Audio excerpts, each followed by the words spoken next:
বাংলাদেশের পাঙ্গু এবং পাকিস্তানের পাঙ্গুদের জন্য একটা দুঃসংবাদ নিয়ে এলাম। মোটামুটি তাদের যে কান্নার রোল আপনারা কি শুনতে পাচ্ছেন? পাকিস্তান অলরেডি কান্নাকাটি শুরু করে দিয়েছে। কি কারণে জানেন? আপনারা ইতিমধ্যে জেনে গেছেন যে দুবাইয়ের আমির, ইউএইর আমির আচানক ভারত সফরে আসেন এবং 3.5 ঘন্টা কথা বলেই তারা চলে যান। আপনাদের মনে আছে এর আগে আচানক ভ্লাদিমির পুতিন চলে এসেছিলেন, রাশিয়ার প্রেসিডেন্ট। তো বাংলাদেশের বাঙ্গুরা যখন কলকাতা দখল করতে চায়, বাংলাদেশের বাঙ্গুরা যখন 7 সিস্টার খেয়ে ফেলতে চায়, দিল্লি গিলে ফেলতে চায়, পারমাণবিক বোমা গিলে খেয়ে ফেলতে চায়, ঠিক তখন দুবাই, ইউএই মানে দুবাই বা আবু ধাবির আরব আমিরাতের প্রধান ভারতের দিল্লিতে চলে আসেন নরেন্দ্র মোদীর সাথে চা পানি পুরি এগুলা খাওয়ার জন্য। কি বুঝলেন? মানে বাংলাদেশের বাঙ্গুরা রিটায়ার্ড আর্মি অফিসার যারা আছে, জীবনে পাখি শিকার করে নাই, তারা যেভাবে ভারতকে তুচ্ছ তাচ্ছিল্য করে, ভারত আর নরেন্দ্র মোদীকে আর হিন্দুদেরকে, ঠিক তখন আরবরা চলে আসছে। এখন শুরু হয়েছে কার ডিপ্লোমেসি। আপনি দেখবেন প্রাইভেট কারের ভিতরে দেখবেন তার ভিতরে ডিপ্লোমেসি। একটু শোনাই আপনাদের কি কি হয়েছে। যখন এরা ভারত না খেয়ে মরবে বলে বেড়াচ্ছে, তখন কি ঘটলো দেখেন। ভারতকে বাংলাদেশের কেউ কেউ না খেলিয়ে মারতে চায়।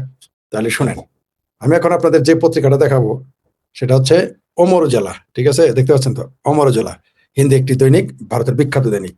সেখানে শিরোনামটা দেখেন তারা কিভাবে গলা ধরে বসে আছে। এই তো, ঠিক আছে, শুনেন কি লিখছে। भारत यूएई 6 साल में व्यापार 2 गुना करेंगे। रणनीतिक समझदारी, রণনীতি মানে যুদ্ধনীতি, সামরিক নীতি, রণনীতিক সমঝদারি হোগি মজবুত। এটা হচ্ছে শিরোনাম এবং এটা তাদের দৈনিক পত্রিকার একটা বড় শিরোনাম আসছে এখানে। তারপর কি লিখছে দেখি। তাদের যেভাবে তারা জড়িয়ে ধরে আছে, মনে হয় তারা ছোট ভাই বড় ভাই, তারা বসে আছে এক জায়গায়। বুঝতে পারছেন? অনেকে বলেছে মোচ কেটে ফেলতে, কেউ বলেছে মোচ রাখতে। যাই হোক, দেখেন এখন पीएम मोदी और राष्ट्रपति नाहियान के बीच वार्ता में सहमति। नई दिल्ली अमर उजाला ব্যুরো से তারা বলছে भारत और संयुक्त अरब अमीरात यूएई মানে দুবাই व्यापार और रक्षा संबंधों को बढ़ावा देने इवन परमाणु सहयोग बढ़ाते तथा तरलीकृत प्राकृतिक गैस एलएनजी सौदे को अंतिम रूप देने पर राजी हुए। भारत पहुंचे यूएई के राष्ट्रपति शेख मोहम्मद बिन जायद अल नाहियान और प्रधानमंत्री नरेंद्र मोदी के बीच हुई बातचीत के दौरान यह सहमति बनी। दिल्ली में सोमवार को प्रधानमंत्री आवास पर हुए वार्ता। আমি ভারতের হিন্দি পত্রিকা অমর উজালা থেকে পড়ে শোনাচ্ছি, প্রথম পাতা এটা আছে। राष्ट्रपति नाहियान 2032 तक द्विपक्षीय व्यापार को दोगुना कर 200 अरब डॉलर करने पर सहमति जताई। दोनों पक्षों को बीच द्विपक्षीय व्यापार 100 अरब डॉलर पार कर गया है। ये भी तय किया गया है एमएसएमई उद्योगों के निर्यात को पश्चिमी एशियाई, अफ्रीकी और यूरेशियाई क्षेत्रों में आसान बनाया जाएगा। दोनों देशों को बीच रणनीतिक रक्षा समझदारी के लिए भी फ्रेमवर्क के अंतिम रूप देने के लिए आशय पत्र पर हस्ताक्षर किए। কি বুঝলেন? রণনীতি বুঝছেন তো, মানে সামরিক চুক্তি। पीएम मोदी ने एक्स पर पोस्ट में लिखा कि मैं अपने भाई, কি বলছে, मैं अपने भाई राष्ट्रपति नाहियान का हवाई अड्डे पर स्वागत करने गया। उनकी यात्रा भारत और यूएई की मजबूत मित्रता के प्रति उनके नजरिया को दर्शाती है। সবচেয়ে মজার বিষয়, যখন পাকিস্তানের যে জজবা, সন্ত্রাসী জজবা, সেগুলো নিয়ে কথা হয়, বাংলাদেশ যখন উৎফুল্ল হয়, তখন আমরা যখন কাশ্মীরের এবং সন্ত্রাসীদের বিরুদ্ধে কথা বলি এবং ভারত পাকিস্তান সীমান্তে সন্ত্রাসীদের কথা বলি, এখানে আমরা তখন ভারতের দালাল বলা হয়। তাহলে একটু শুনেন কি বলছে। সীমা পর আতঙ্কবাদ কি নিন্দা। আবারও বলি, সীমা পর, এই যে সীমা পর আতঙ্কবাদ কি নিন্দা। এই যে পাকিস্তান ভারত সীমান্তে যে সন্ত্রাসবাদ, এর নিন্দা জানিয়েছে কে? দুবাই। কে? হিন্দু না। জামালপুরের শেখ ফরিদ না, বাংলাদেশের শেখ ফরিদ না, বাংলাদেশ আওয়ামী লীগ বলেছে, নাস্তিকেরা বলেছে, বামপন্থীরা বামের তো বলবেই না। আমরা বলি নাই, আমিও বলি নাই। কে বলেছে? দুবাইয়ের রাষ্ট্রপতি, আবু ধাবির রাষ্ট্রপতি, ইউএই রাষ্ট্রপতি বলছে, আতঙ্কবাদের নিন্দা জানাইছে। আবার মিশর কি বলেছে শুনে, मिस्री ने कहा पीएम मोदी और राष्ट्रपति नाहियान ने सीमा पर आतंकवाद की निंदा की और कहा आतंकवाद के सभी कृत्यों को अपराधियों समर्थकों और फाइनेंसरों को न्याय के काटगड़े में लगा जाना चाहिए। ठीक है से दोनों नेताओं ने यमन गाजा और ईरान की स्थिति पर भी चर्चा की है। আরো মজার বিষয় শুনেন, বাংলাদেশ যখন এদের না খাওয়া মারতে চায়, বাংলাদেশে কিছু না ভালো কাছে কচি কাচ্চা আছে আমার ভাবির পোলা, তারা এখন ভারতকে না খিলিয়ে মারতে চায়। তখন কি হচ্ছে শুনেন, 5 লাখ, এই দেখেন, এই যে 5, এই দেখেন, এই যে বুঝতে 5 लाख मेट्रिक टन LNG की होगी आपूर्ति। दोनों देशों में सालाना 5 लाख प्रति बছর, सालाना माने प्रति बছর, दोनों देशों में सालाना 5 लाख मेट्रिक टन LNG की आपूर्ति के लिए 10 साल का समझौता हुआ। 10 সালের চুক্তি হয়, 10 বছরের চুক্তি হয়েছে, প্রতি বছর 5 लाख मेट्रिक टन LNG। हाँ, তারপর ये समझौता हिंदुस्तान पेट्रोलियम कॉर्पोरेशन और अबू धाबी की सरकारी तेल कंपनी गैस की ADNOC গ্যাস কে বীজ হুয়া। এইবার শুনেন, এইবার আসি, এবার একটু শোনাইলাম, এবার একটু আরেকটু আলোচনা করি। এই খবরে কারা সবচেয়ে বেশি অখুশি হয়েছে জানেন? বলেন তো, যখন দেশ সবার আগে অখুশি হয়েছে পাকিস্তান। তাদের বুক এখন ফেটে যাচ্ছে, দুঃখে ক্ষোভে কষ্টে বুক ফেটে যাচ্ছে। আর বাঙ্গুরা এখনো বুঝতে পারে নাই কি করছে। যারা বুঝছে তাদের আবার আত্মা এরকম এরকম করছে, হায় হায় এটা কি হলো। দেখেন তাদের সাথে কি কি চুক্তি হয়েছে, সামরিক চুক্তি হয়ে গেছে। পাকিস্তান সাথে যখন সৌদি আরবের চুক্তি হয়, আমি কি বলেছিলাম যে এই চুক্তি বহু কিছু ঘটাবে, বলেছিলাম কিনা? আমার চ্যানেলটা যদি না খেয়ে ফেলতো আপনাদের দেখাইতে পারতাম, এবং এখনো কিছু পাবেন এই ব্যাপার, হয়তো কোথাও পাবেন। আমার ফেসবুকে ভিডিও দিয়েছি, আমার ইউটিউব চ্যানেল ছিল, যখন চুক্তি করেছিল আমি তখনই বলেছিলাম পাকিস্তানের কপালে দুঃখ আছে, মুসলমানদের কপালে দুঃখ আছে, বলেছিলাম কিনা? এই চুক্তি যে কোথায় কোথায় নিয়ে যাবে এটা সৌদি আরব নিজে বুঝতে পারে নাই। পাকিস্তান তো মনে করছে যে আর তো ভিখারিস্তান, কিছু পাইছি দৌড় দিয়ে চলে গেছে। কিন্তু ভারত ধীরে ধীরে বহে মেঘনা, ভারত ধীরে ধীরে আগায়। অনেকেই তখন খুশি হয়ে গিয়েছিল। শুনেন, কোন চুক্তিতে খুব একটা কি কাজ হয়েছে, কোনো কাজ হয়েছে? হয় নাই, হবেও না। বরং এটা কি হয়েছে, ভারত এবার মিডল ইস্টে এন্ট্রি নিয়ে নিছে। এই সেই দুবাই, সেই আবুধাবি, সেই UAE, ইউনাইটেড আরব আমিরাত, কোনটা যেখানে পৃথিবীর প্রথম কোন মুসলিম, তাও আবার আরব, খাঁটি মুসলিম, বাঙ্গুদের মতো আধা মুসলিম না, পাঙ্গুদের মতো হাফ মুসলিম না। কারণ আরবদের কাছে বাঙ্গু আর পাঙ্গু, অর্থাৎ এই ভারত, বাংলাদেশ, পাকিস্তানের মুসলমান হচ্ছে হিন্দু মুসলমান। নিজেদের খুব বড় বড় ইমানদার মনে করেন না। আপনারা আম করে কাফের, মুরতাদ, নাস্তিক কত কিছু বলেন, আপনাদের মুসলমান মনে করে না।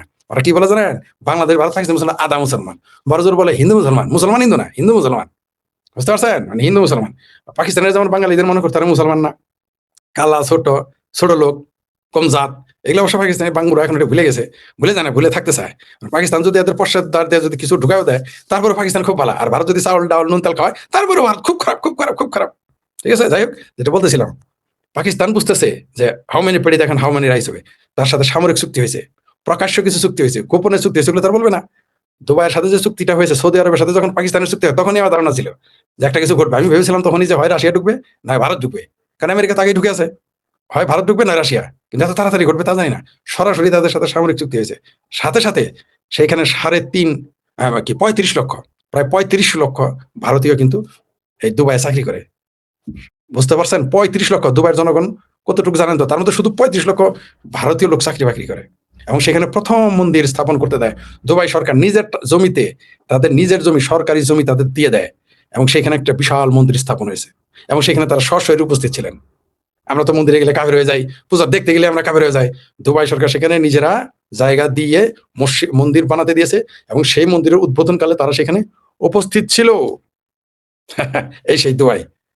এবার জায়গা মজা ঘটনা কি, সৌদি আরব চুক্তি করছে পাকিস্তানের সাথে, দুবাই চুক্তি করছে সামরিক চুক্তি কার সাথে? ভারতের সাথে। এমনকি ভারতের সৈন্য সেখানে এখন থাকবে, নিশ্চিত থাকেন। মধ্যপ্রাচ্যে ভারতের সৈন্যের এন্ট্রি ঘটে গেল। তাহলে কি হবে ঘটনা? এছাড়া সেখানে দুবাই একটা আন্তর্জাতিক আরেকটা মানে সিপোর্ট হবে, সেখানে ব্যবসা করবে ভারত। বাংলাদেশের জনগণ কইতেছে পেঁয়াজ যদি আমরা না কিনি না, ভারত না খেয়ে মরে যাবে। মরে গেছে না, ভারত না খেয়ে মরে যাবে। হ্যাঁ, শুধু তাই না, ভারত আর অদ্ভুত তথ্য দেয়, সৌদি আরবের বিনিয়োগ তো IPL এর উপরেই আছে, এটা তো জানেন। $5 বিলিয়ন এই IPL এর উপরে বিনিয়োগ করে ভারত, সরি সৌদি আরব, সেটা তো আছেই। বুঝতে পারছেন? এই যে হাজার হাজার লাখ কোটি টাকা বিনিয়োগ করতেছে এখন দুবাই, সরাসরি বিনিয়োগ করবে, এবং এইখানে ভারতের সম্পূর্ণই লাভ। বাংলাদেশ যখন বলতে হায় হায় পেঁয়াজ না নিলে, কাঁচামরিচ না নিলে না খেয়ে মারা যাবে, ভারতের চাউল ছাড়া বাঙ্গুরা ভাত পাবা, পেটে ভাত যাবে, সেটার মধ্যে ঢুকবে কিছু, সেটা শুকে যাবে। সেটা মানে হচ্ছে পেট। জামালের ভাষা সেটা মানে পেট, অন্য কিছু মনে করেন না ভাই, সেটা মানে হচ্ছে পেট। সবচেয়ে মজার বিষয় যে বাংলাদেশ যখন বলতেছে যে ভারত দখল করে ফেলবে, আর তখন দুবাই তার নিজের নিরাপত্তার জন্য ভারতের অস্ত্র কিনতেছে, ভারতের সামরিক পরামর্শ নিচ্ছে। আর বাঙ্গুরা বাংলাদেশের, বুঝতে পারছেন, বাংলাদেশে কটা রিটায়ার্ড আর্মি অফিসার আর আমার ভাবির ফোলারা ভারত দখল করবে। এদের কারবার দেখে হাসুম না কান্দুম ভাই বুঝে উঠতে পারি না, বুঝতে পারি। এই সমস্ত গন্ড মূর্খদের নিয়ে আর পারা গেল না, বুঝতে পারছেন। এদের না আছে কাণ্ড জ্ঞান, এরা নাকি আবার বিশ্ববিদ্যালয়ের ছাত্র পড়ালেখা করেছে। আমার তো কোনো অবিশ্বাস হয়, এরা কোন জায়গায় পড়ালেখা, এরা কি পড়ালেখা করে আসছে? এদের কাণ্ড জ্ঞান লিঙ্গ জ্ঞান তো নাই, কাণ্ড জ্ঞানও নাই। থাকতো তাহলে তো এগুলো কথা বলতো না যে পারমাণবিক বোমা গিলে কে ফেলবে, ভারতের পারমাণবিক বোমা গিলে খেলবে। পাকিস্তানি মূর্খরা অন্তত বলে যে হামকো কুছ নেই হোগা, আমার পাস জজবা হে, কালিমা গো জজবা হে, আমার পাস বহুত জজবা হে। জজবার বলছে যে পারমাণবিক বোমা কাজ হবে না, লা ইলাহা ইল্লাল্লাহ বলে ফু দিবে, সেটা বন্ধ হয়ে যাবে। আর বাঙ্গমুমিন, এটা বাঙ্গমুমিনের কথা, তার লা ইলাহা ইল্লাল্লাহ বলে ফু দিলেই পারমাণবিক বোমা কাজ করবে না। এটা পাকিস্তানি জজবা, পাকিস্তানি মূর্খদের কথা, পাকিস্তানি গভর্নমেন্টের কথা, যেগুলো শুনলে খুব পাকিস্তানিরাই আসে। আর বাঙ্গু গভর্নমেন্টরা বলে পারমাণবিক বোমা গিলে খেয়ে ফেলবে।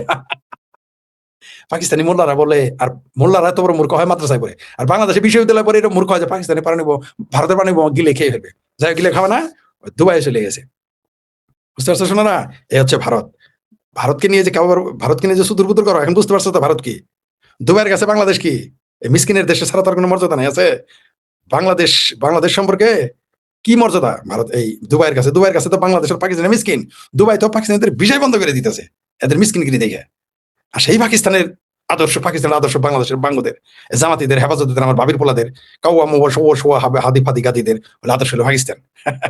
আর আমিনুল মামিনুল ফাইনুল 501 নম্বর মৌলবীর আদর্শ হলো আফগানিস্তান, যারা 3 ভাগের 1 ভাগ না খেয়ে থাকে। আর ভারতের সাথে দোস্তি করে কারা? দুবাই। আর এর আগে সৌদি আরবের বাচ্চারা কিভাবে নরেন্দ্র মোদীকে, কিভাবে নরেন্দ্র মোদীকে ওয়েলকাম জানিয়েছে, পত্রিকার খবরগুলো দেখে নিন।